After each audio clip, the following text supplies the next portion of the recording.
Que faut-il faire? Que devez-vous savoir avant d'investir vos économies?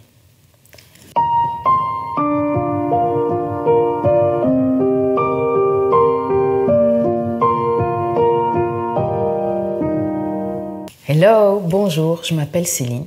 Je suis la fondatrice de Wingy Finance Consulting. En matière d'investissement financier, vous devez être stratégique. Par stratégique, je veux dire que vous devez connaître les tenants et les aboutissants.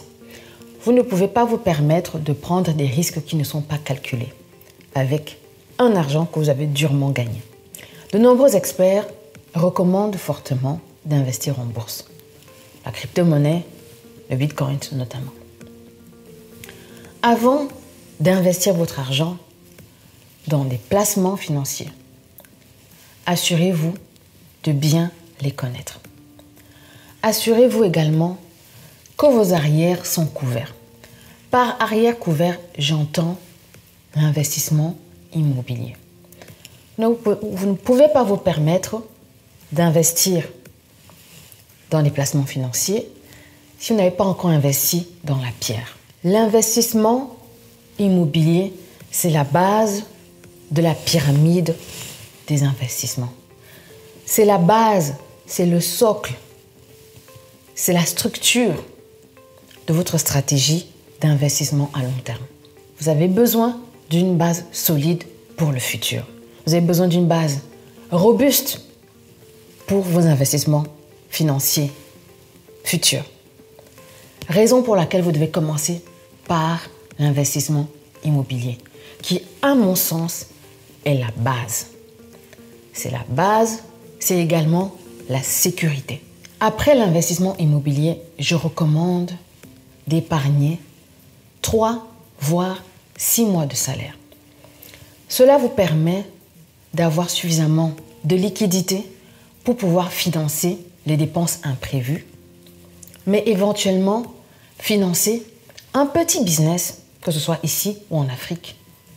C'est à ça que vous servent ces 3 ou 6 mois de salaire. Après les 3 ou 6 mois de salaire, je vous recommande d'épargner pour votre retraite.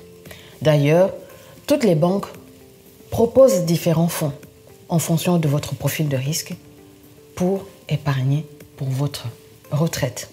Dites-moi en commentaire si un jour vous souhaitez que je vous parle en détail de la notion de profil de risque. Je le ferai avec beaucoup de plaisir. Et avant de continuer, merci de vous abonner à ma chaîne. Merci de cliquer sur les petits pouces. Merci également de cliquer sur la cloche de notification afin de ne surtout pas rater mes prochaines vidéos. On récapitule. L'investissement immobilier. Les 6 mois de salaire. L'épargne pour votre retraite. Ensuite, vous pouvez maintenant penser au placement financier. Avant de choisir ce dans quoi vous allez placer votre argent, il est important de définir la notion de profil de risque. Et ce profil de risque, vous le faites en principe avec votre conseiller bancaire qui est également expert en placement. Le profil de risque permet de déterminer votre aversion au risque. Est-ce que vous êtes une personne qui préfère la sécurité? Est-ce que vous êtes plutôt une personne qui n'a pas peur du risque et qui n'a pas peur de l'incertitude? C'est le profil de risque qui permet de dire si vous êtes un client dynamique ou si vous êtes plutôt un client défensif. Le client défensif va opter pour des placements avec protection de capital. Alors que le client dynamique ne va pas forcément rechercher une protection de son capital. En clair, protection de capital veut dire rendement peu élevé, voire faible, tandis que capital non protégé veut dire rendement élevé, mais également gros risque. D'où l'importance du profil de risque. C'est important que vous sachiez dans quelle catégorie vous vous situez par rapport au risque avant d'opter pour X ou Y produits financiers, avant d'estimer que vous pouvez, de manière autonome, commencer à boursicoter. Et le profil de risque est également important pour toutes ces personnes qui veulent investir de manière autonome en bourse, qui pensent que le Bitcoin, c'est le futur, qui pensent qu'il faut absolument attraper le train de la crypto-monnaie. Établissez votre profil de risque. C'est extrêmement important.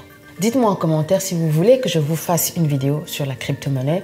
Si vous voulez que je fasse une vidéo sur le Bitcoin, ce sera avec plaisir que je la ferai.